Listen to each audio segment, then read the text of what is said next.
Hello welcome to our channel feel your wings. आज हम पढ़ने वाले हैं एरिस्टोटल की poetics. After the death of Plato in 347 BC, goes to Asia Minor. Asia Minor is a school developed by Plato's follower. He was a Greek philosopher and polymath during the classical period in ancient Greece. यानी प्लेटो के मरने के बाद 347 BC में Aristotle Asia minor जाता है और Asia minor एक स्कूल है जिसे डेवलप करा था प्लेटो के फॉलोवर ने। और जो एरिस्टोटल है वो एक बहुत बड़ा ग्रीक फ़िलासफ़र है, पॉलीमैथ यानी एक फील्ड से नहीं कई फील्ड से बिलोंग करते हैं। And the classical period in ancient Greece. Aristotle leads to the ideas of democracy, the establishment of constitution in Europe and US, it means America. Aristotle ने आइडियाज़ ऑफ डेमोक्रेसी को रखा, एक नया सिद्धांत रखा एक डेमोक्रेसी का, और उसके बाद इन्होंने एस्टैब्लिशमेंट ऑफ कॉन्स्टिट्यूशन, आज जो कॉन्स्टिट्यूशन है यूरोप और यूएस का, वो इनकी वजह से, ये इनकी एक पारदर्शिता की वजह से। Poetics framed into major three parts. First is mimesis, it means the imitation. Second is different and the third one is catharsis. Poetics begins with the Plato thinking. It means Plato thinking power. The Plato thinks that art has no source of reality. Art is thrice away from reality. Poets should expelled out of society. ऐसा प्लेटो का मानना था कि art has no source of reality, के मतलब arts में कोई reality है ही नहीं। आर्ट्स जो है वो सच्चाई से 3 गुना दूर है। उसका मानना था कि art is a high form of imitation, कि जो आर्टिस्ट होते हैं उनके अंदर क्वालिटी नहीं होती, वो सिर्फ इमिटेट करते हैं, कॉपी करते हैं। Poets should expelled out of society. उसका मानना था पोएट्स को दूर कर देना चाहिए सोसाइटी से, रियल सोसाइटी से धक्के मार के अलग कर देना चाहिए। Now Aristotle imagination leads new thing. It's not about what was or what is but what ought to be. Aristotle की एक फेमस लाइन है कि ये मत देखो कि पास्ट क्या है और प्रेजेंट क्या है, बाकी तुम इमेजिनेटिव कितने हो, तुम कितनी नई चीज़ ढूंढ सकते हो। It means that you are empowering your creativity, यानी क्रिएटिविटी में बहुत ज़्यादा दम है, हमें न्यू आइडियाज़ ढूंढने चाहिए। Aristotle defends Plato in his poetic by saying it is imitation that differs us from animals. For anything, even if the carpenter has to design a chair, then there be a form of imagination that is again a part of imitation. Even science creation of any model robot is a part of imitation. तो Aristotle को defend करा प्लेटो ने, Aristotle ने defend करा प्लेटो को, ये कहा कि it is imitation that differs us from animal. ये इमिटेशन है जो कि हमें एनिमल से दूर मतलब अलग बनाती है। एनिमल्स कॉपी नहीं कर सकते पर इंसान कर सकते हैं। फॉर एनीथिंग, इवन अगर कारपेंटर को एक चेयर भी डिज़ाइन देना हो तो वो उसके लिए इमेजिनेशन यूज़ करता है। साइंस भी, अगर कोई मॉडल हो रोबोट उसके लिए भी इमेजिनेशन होना बहुत ज़रूरी है। डिफरेंट जॉनरा, अलग अलग जॉनरा में डिवाइड किया है एरिस्टोटल ने अपनी पोएटिक्स को। एपिक, ट्रेजेडी, कॉमेडी मिसिंग है इसमें, कॉमेडी के ऊपर ज़्यादा इन्होंने स्ट्रेस नहीं डाला। The tragedy is the best form of an art as compare to epic. इन्होंने ट्रेजेडी को ज़्यादा फोकस किया as compare to that of the epic. इनका मानना था ट्रेजेडी जो है वो सेंट्रल पार्ट है, और यही सेंट्रल पार्ट हमें दिखाया गया है पोएटिक्स में। Tragedy divided into 2 categories in poetics by Aristotle. First is internal and second is external. 2 parts में डिवाइड किया है उन्होंने इस अपनी पूरी पोएटिक किताब को, मेजर 2 पार्ट में। First is internal and second is external. तो ये एग्जाम पॉइंट ऑफ व्यू से बहुत इंपॉर्टेंट है, ये इस वीडियो में आपको पक्का मिलेगा, तो इसे देख लेना अच्छी तरह से। Now the internal and external. Internal plot, character and thought that you find in internal, and external diction, music and spectacle. एक एक करके हम सब पढ़ेंगे। नाउ प्लॉट, इसे ग्रीक वर्ड में मिथोस भी कहती हैं। एरिस्टोटल का मानना था कि plot is the soul of tragedy, ये ट्रेजेडी की आत्मा है, यानी सबसे मेन पार्ट जो ट्रेजेडी में है वो है plot. The aim of tragedy is to show the journey of a protagonist, यानी एम जो है ट्रेजेडी का वो दिखाना है जर्नी प्रोटोगोनिस्ट का, सेंट्रल हीरो का। हर एक ट्रेजेडी की एक बिगिनिंग होनी चाहिए, मिडल होना चाहिए और एक एंड होना चाहिए। यानी इस सिंक्रोनिक ऑर्डर में कोई आगे पीछे नहीं होना चाहिए कि मिडल से शुरू हो कहानी फिर उसकी एंडिंग हो फिर बिगिनिंग हो, ऐसे नहीं होना चाहिए। हमेशा कहानी बिगिनिंग मिडल और एंड के थ्रू जाना चाहिए, हमेशा कहानी को जाना चाहिए।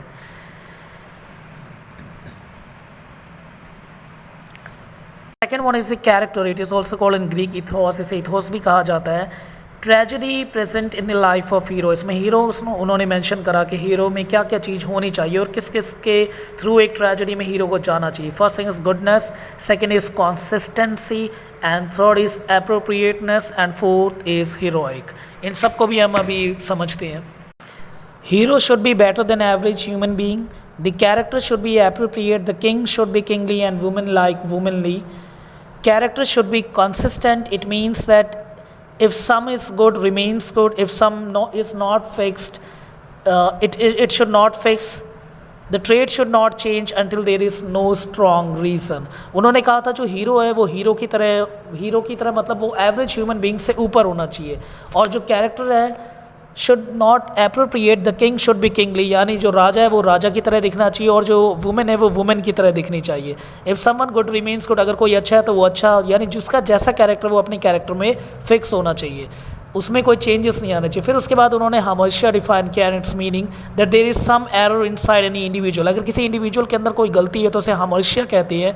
That leads to the deterioration of central character. और इसी वजह से जो हीरो होता है, सेंट्रल कैरेक्टर जो होता है, वो पूरा किसी भी प्ले में वो डूब जाता है. एग्जाम्पल जैसे हैमलेट, विलियम शेक्सपियर का जो प्रोटोगोनिस्ट होता है उसमें खुद हैमलेट है, उसे प्रोक्रास्टिनेशन की बीमारी होती है. यानी उसे हमेशा ऐसा लगता है कि उसने कोई गलत किया है, कुछ गलत किया है, उसे कुछ समझ नहीं आ रहा, वो हर चीज़ के बारे में 100 बड़े डिसीजन लेता है.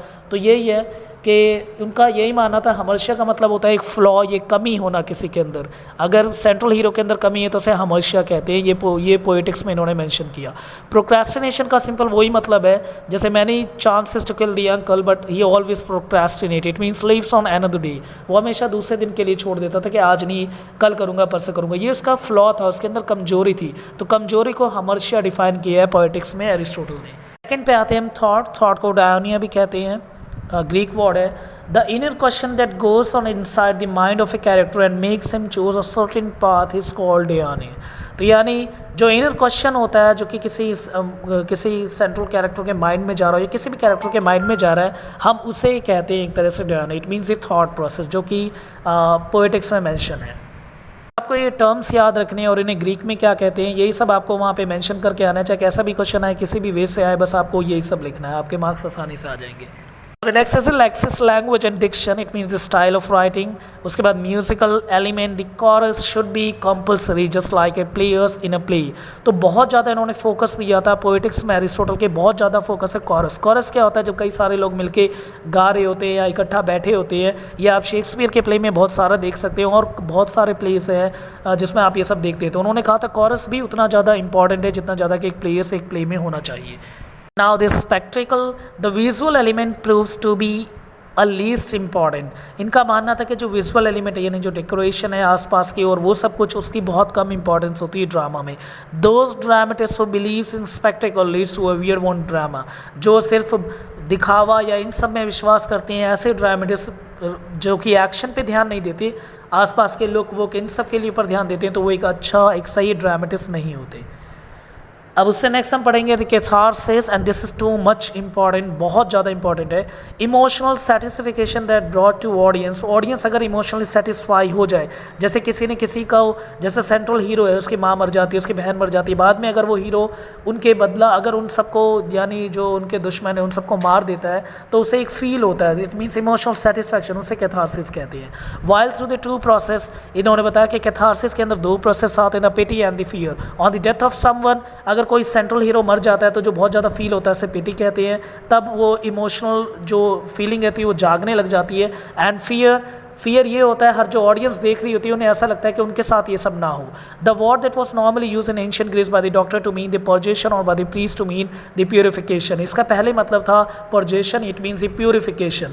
प्यूरिफिकेशन यानी एक तरह से बिल्कुल पवित्रता लेके आना, तो उसे हम कहते हैं कैथारसिस. कैथारसिस का सिंपली मतलब है कि इमोशनल सेटिस्फैक्शन. उसके बाद आते हैं हम नेक्स्ट वाले पे, anagnorisis. This word translate as recognition or discovery. It describe the moment where the hero or some other character passes from ignorance to knowledge. अगर कोई इग्नोरेंट है और उसे एकदम से नॉलेज आ जाए, यानी उसने कोई गलती की है अपनी पूरी लाइफ में, यानी कोई भी अगर ड्रामा या कोई भी प्ले चल रहा है, उसने गलती करी, उसे एकदम से सेंट्रल हीरो को पता चल जाए कि उसने क्या गलती करी है, क्या भूल की है, और जब उसे वो पता चल जाए, यानी इग्नोरेंस से नॉलेज तक पहुंचना, जब उसे अपनी भूल का एहसास हो जाए, तो उसे एनाग्नोसिस कहती है. तो ये भी बहुत इंपॉर्टेंट है. ये सारे जितने भी टर्म्स हैं ये बहुत इंपॉर्टेंट है. Anagnorisis often occurs at the climax of a tragedy. ये ट्रेजेडी के क्लाइमेक्स में होता है, जब भी कहानी खत्म होने वाली होती है, तब हम एनाग्नोसिस पे जाते हैं. अब आते हैं mythos. When they're dealing with the tragedy, the world is usually translated a plot, but unlike the plot, the mythos can be applied to all works of art. Not so much as a matter of what happens and in what order. Mythos deal with how the element of a tragedy come together to form a coherent and unified whole. हर छोटे छोटे सब plot, हर छोटी छोटी चीज़ मिलके एक complete set कैसे बनता है, एक होल कैसे बनता है, इसका मतलब होता है mythos. To overall message and impression. हम पूरी कहानी से क्या मॉरल लेसन देना चाहते हैं, ना कि हम पीस बाय पीस किसी कहानी को देखें. सब कहानियाँ आपस में छोटी छोटी कहानियाँ जुड़ के हमें एक सेंट्रल आइडिया देती है जो किसी प्लॉट पे चलते हैं, यानी कोई स्टोरी प्लॉट पे मूव करे और एक सेंट्रल आइडिया दे, हम उसे मिथोस कहते हैं. उसके बाद आते हैं नए वर्ड पेरिपेटिशिया. ये भी बहुत इंपॉर्टेंट है. आ रिवर्सल इधर फ्रॉम गुड टू बैड और बैड टू गुड. अगर कोई कैरेक्टर जो है वो गंदा है वो अच्छा बन जाए और अच्छा है वो गंदा बन जाए किसी कहानी में, और ये ज़्यादातर पेरिपेटिशिया जो होता है क्लाइमेक्स में मिलता है हमें कहानी के बिल्कुल एंड में. कई बार हम देखते हैं कि जो विलन होता है वह हीरो बन जाता है एंड में, और कई बार हम देखते हैं जो हीरो है वो विलन बन जाता है. वो कोई से भी हालात, यानी जितने भी सर्कमस्टांसेस होते हैं जिसकी परछाई की वजह से कोई जो सेंट्रल कैरेक्टर है या जो भी कैरेक्टर है, अगर वो गुड से बैड में चेंज हो जाए या बैड से गुड में चेंज हो जाए, उसे हम पेरिपेटिशिया कहते हैं. नेक्स्ट है हमारे पास ल्यूसिस. The literally अनटाइंग. अनटाइंग का मतलब क्या होता है, यानी सिंपल सारे भेद खोल देना. किसी कहानी में काफ़ी उलझन है और एंड में जैसे हम क्लाइमेक्स सीन पे जाते हैं, जैसे एंटी क्लाइमेक्स से शुरू हो जाता है, क्लाइमेक्स सीन में हम जाने लग जाते हैं, सारी जो गुत्थी है वो सुलझने लग जाती है, यानी अनटाइंग. इसी को ल्यूसिस कहते हैं.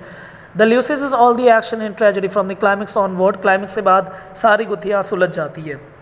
अच्छा ये गलत था, ये सही था, ये विलन था मेन, यानी सब कुछ क्लियर हो जाता है. ऑडियंस को भी क्लियर हो जाता है और जो भी इसे देख रहे हैं, जो भी कहानी को पढ़ रहे हैं, जो भी ड्रामा देख रहे हैं, उन सबको क्लियर हो जाता है. तो उसको हम कहते हैं lusis. Next is the desis. Desis का मतलब होता है टाइम. अगर सारे, जैसे कि the desis is all the action in a tragedy leading up to a climax. Climax तक जितने भी सारे छोटे छोटे सीन हैं जो सब स्ट्रीमलाइन होके क्लाइमेक्स देते हैं, हमें आइडिया पता चलता है वो ऐसे कहानी चल रही है, अब ये होगा, अब ये होगा, क्लाइमेक्स तक हम पहुंचने वाले होते हैं, यानी वो छोटे छोटे सीन जिसको हम कनेक्ट करते हैं उसे डेसिस कहते हैं. Plot threads are craftily woven together to form a more and more complexness. At the peripetetia or the turning point, peripetetia को turning point भी कहा जाता है, these plot thread begin to unravel is what is called the lucis or the denouement. तो जो untying fact है ये उससे opposite tying. untying में गुत्थियाँ हम solve करते हैं. इसमें क्या होता है, हम सारे छोटे छोटे कंसेप्ट को पकड़ के हम क्लाइमेक्स तक पहुँचने की कोशिश करते हैं. जब भी हम कोई मूवी देखते हैं हम यही देखते हैं कि अब क्या होगा क्या नहीं होगा, तो हम इन सब चीज़ों को देख के समझने की कोशिश करते हैं, तो उसी को हम कहते हैं. अब यहाँ पे हमारे ये मैंने पूरी अच्छी तरह से आपको एक्सप्लेन कर दिया. होप सो आपको पसंद आया होगा. अगर आपको पसंद आया तो लाइक करें और शेयर करें channels. Thank you and thanks a lot. तो बाय, लाइक एंड शेयर.